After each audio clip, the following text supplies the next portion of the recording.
Class 12th chapter number 2 inverse trigonometry function question exercise 2.1 का question number 6।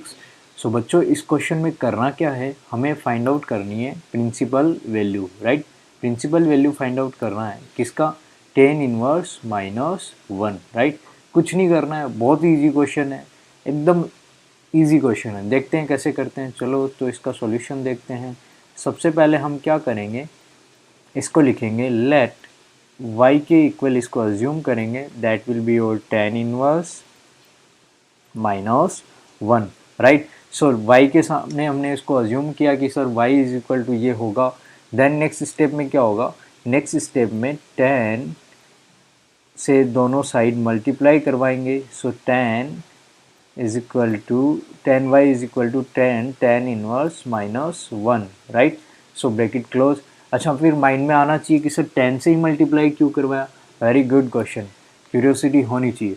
तो सबसे पहले हम जानेंगे कि एक तो कभी भी कंफ्यूज नहीं होना है किसमें, एक तो कि सर 10 इनवर्स x या फिर sir 10x then whole inverse, इसमें कभी कंफ्यूज नहीं होना है। क्यों, क्योंकि ये दोनों सेम ही है, कोई डिफरेंस नहीं है। राइट, दोनों को मतलब घर पे किसी का निकनेम नहीं होता है, वैसे ही है, पर्सनालिटी एक है, नाम दो है।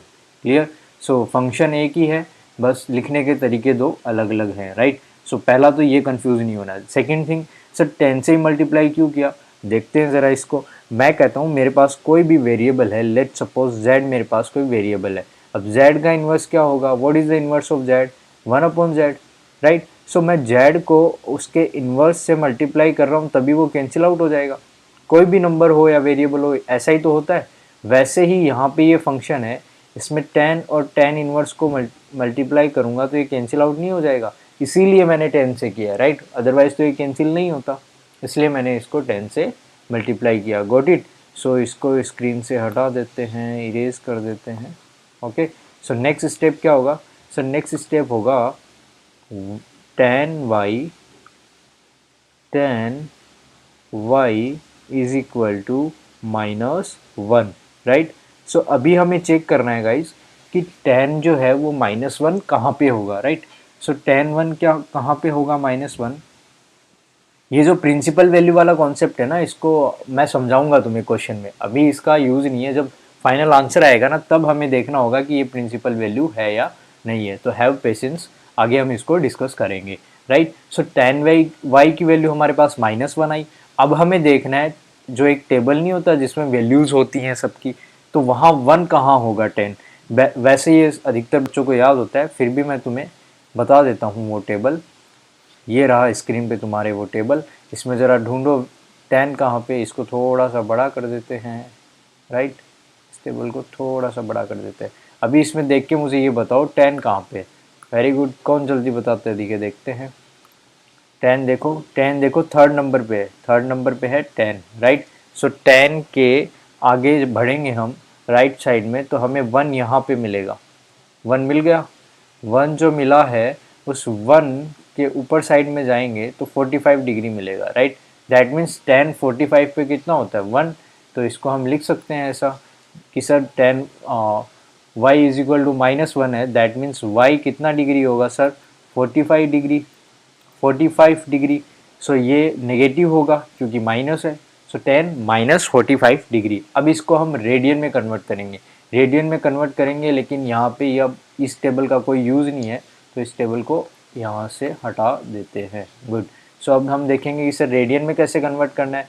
उसके लिए क्या होता है, मैं कह रहा हूँ मेरे पास 180 डिग्री वैल्यू है, दैट मीन्स पाई को मैं 180 से डिनोट करता हूँ रेडियन में। अब मुझे इसको 45 बनाना है, दैट मीन्स 180 को मैं 4 से डिवाइड करूंगा तो ये 45 डिग्री आएगा। सो दैट मीन्स मुझे पाई को 4 से डिवाइड करना पड़ेगा, रेडियन में ये लिखेंगे। सो कोई दिक्कत नहीं, ये अपना आंसर आ गया। सो नेक्स्ट हमारा क्या होगा, इसको मैं लिख सकता हूँ -π/4। राइट, सो पहला स्टेप हमने क्या किया, सबसे पहले हमने y के इक्वल इस इक्वेशन ये इनवर्स फंक्शन को अज्यूम किया। देन हमने दोनों साइड 10y से मल्टीप्लाई किया, 10y से मल्टीप्लाई करने के बाद 10y की वैल्यू मिली, वहाँ से हमें y का डिग्री मिला, वो डिग्री हमने यहाँ पे फाइंड आउट कर लिया। अब क्या करेंगे, what will be the next step, वो ही इम्पोर्टेंट है, चेक करना है this angle is from this angle is from principal branch, ये हमने लिख दिया है। तो क्या ये सर है या नहीं है वो तो चेक करना है ना कि सर ये होगा या नहीं होगा। चलो इसके लिए देखते हैं।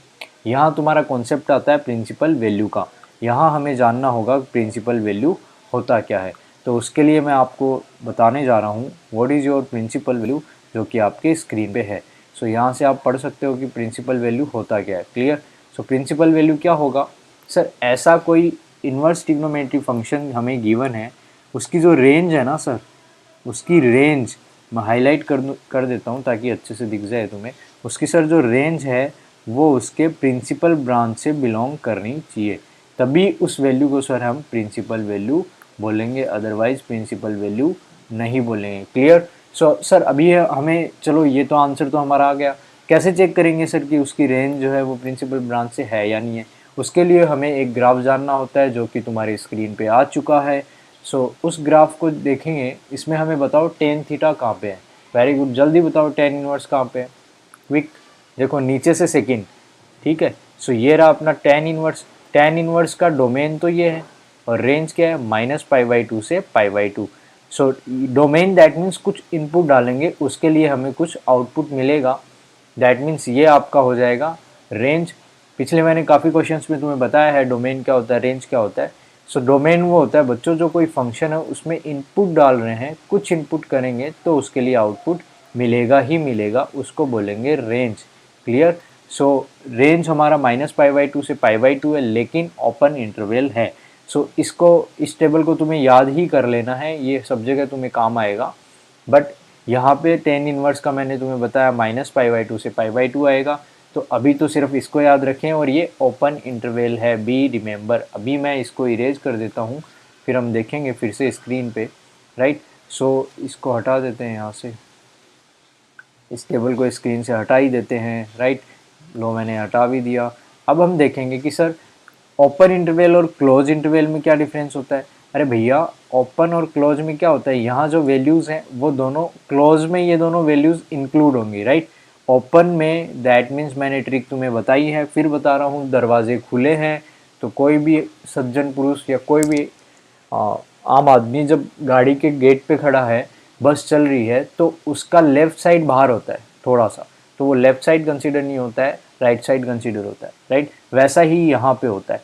ओपन गेट है दैट मीन्स ये लेफ्ट की तरफ झांकते रहेंगे तो इनका, इसका लेफ्ट साइड और इसका राइट साइड इंक्लूड नहीं होगा, बाकी दोनों इंक्लूड होंगे। ये लिमिट में काम आता है तुम्हें।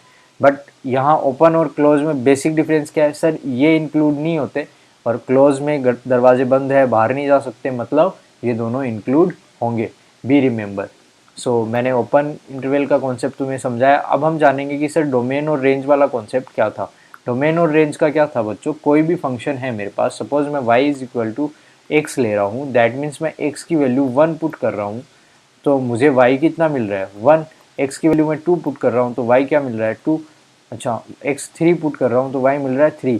दैट मीन्स मैं कुछ इनपुट रख रहा हूँ उसकी वजह से मुझे कुछ आउटपुट मिल रहा है। राइट। सो इनपुट मेरा हो जाएगा डोमेन और आउटपुट क्या हो जाएगा रेंज। यहाँ पे लेकिन डोमेन और रेंज दोनों ही सेम है। क्लियर। सो डोमेन और रेंज तुम्हें समझ में आया होगा। दैट मीन्स जो ये जो इसको अपने क्वेश्चन से कैसे रिलेट करेंगे देखना जरा। पहले तो इसको इरेज कर देते हैं कि सर जो हमने फंक्शन दे रखा है, हमने जो फंक्शन गिवन है उस फंक्शन में क्या है, उस फंक्शन में -1 जो है इनसाइड में, देखो क्वेश्चन को ऊपर, ये जो -1 है सर ये तो इनपुट है, दैट मीन्स ये तो डोमेन है। सर हमें क्या निकालना है रेंज। सो रेंज क्या आएगा, इसका जो आंसर आ गया है -π/4, ये हमारा रेंज है। तो क्या ये रेंज प्रिंसिपल वैल्यू होगा, this is the man important point. क्या ये प्रिंसिपल वैल्यू होगा, उसके लिए हमने ग्राफ देखा। ग्राफ में हमें याद है, मैंने बोला था याद रखना कि -π/2 से 10 का जो रेंज है π/2 के बीच में होना चाहिए, यही इसका प्रिंसिपल ब्रांच है। राइट। सो ओपन इंटरवल है दैट मीन्स ये तो इंक्लूड है नहीं -π/2 π/2, बट इनके बीच में कहीं होना चाहिए, मतलब -90 डिग्री से लेके +90 डिग्री के बीच में कोई। सो -π/4 दैट मीन्स -45 डिग्री, ये तो कहीं इधर आएगा जीरो से भी पहले। राइट। जीरो से पहले और -90 के इधर राइट साइड में। सो यहाँ पे कहीं आ जाएगा, दैट मीन्स ये तो एग्जिस्ट कर रहा है, दैट मीन्स ये क्या होगा, प्रिंसिपल वैल्यू। तो इसको कुछ चेंज करने की ज़रूरत नहीं है, इसको भी हमारा डाउट सॉल्व हो चुका है। दैट मीन्स अपना फाइनल आंसर क्या आएगा, जो कि मैं एक बॉक्स में लिखने जा रहा हूँ, y is equal to -π/4। This is our final answer. इसको बॉक्स में बंद कर देते हैं। Thank you.